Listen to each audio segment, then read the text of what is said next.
Press Start to begin. Part 1. What is an emulator? An emulator is a program that runs other programs. Different kinds of computer run different software.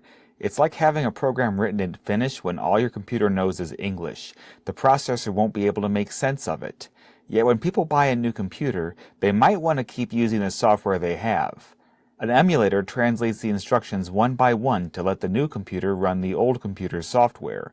Like say you have old game CDs for the mole box, but your mole box is packed away or doesn't work anymore. You can hook a CD drive up to your computer, put a game in, copy it to your computer's hard drive, and run it in an application called molesen.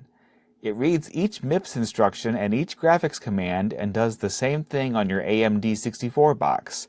Suddenly you're playing Molebius again, grabbing worms out of the tunnels before they crawl away. Part 2. Who uses emulators? Apple has changed out the Mac's processor 3 times, from 68,000 to PowerPC to Intel to ARM. Each time they've included an emulator to run old applications until the app's publisher releases an update for the new model. Classic video game enthusiasts also use emulators. They plug cartridge readers and CD drives into a computer and save a game's program as a ROM image. This is an exact copy of the read-only memory that the game was shipped on. Even game publishers use emulators when re-releasing old games.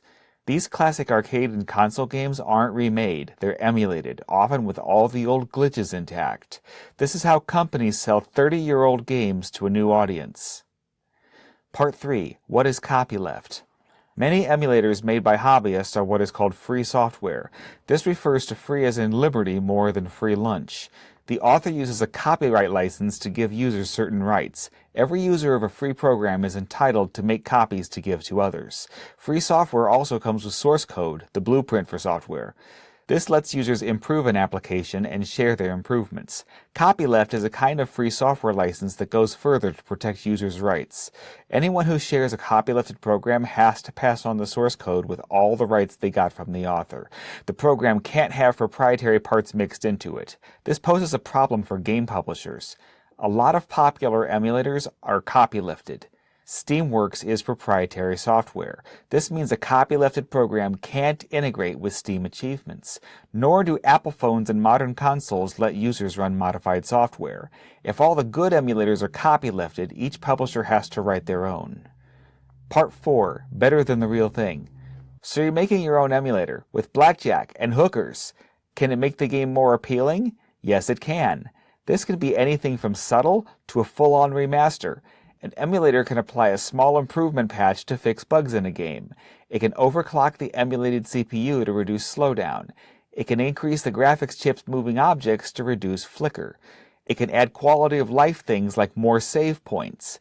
Another thing is better integration with the host platform. This can be as simple as displaying button names in-game and having input settings look like the rest of the game. Or it can read the game state from memory and pop achievements. Or it can adapt the game to the 16:9 screens of modern platforms. Some games draw the background to video memory before the camera gets there, and the emulator can uncrop and show the whole thing. Or it can do something even more intrusive, high-level emulation. Skip the game's graphics engine and draw something more detailed instead. Add extra frames in between the game ticks for smooth motion. Shortcut the dialogue to add a more legible font and more languages. Skip the sound too and replace chiptunes with a live recording, and a bunch of things I didn't think of. That's why I made Family Size VM, to experiment with these sorts of things. And I use no AI. If you want to see my process, like this video and subscribe.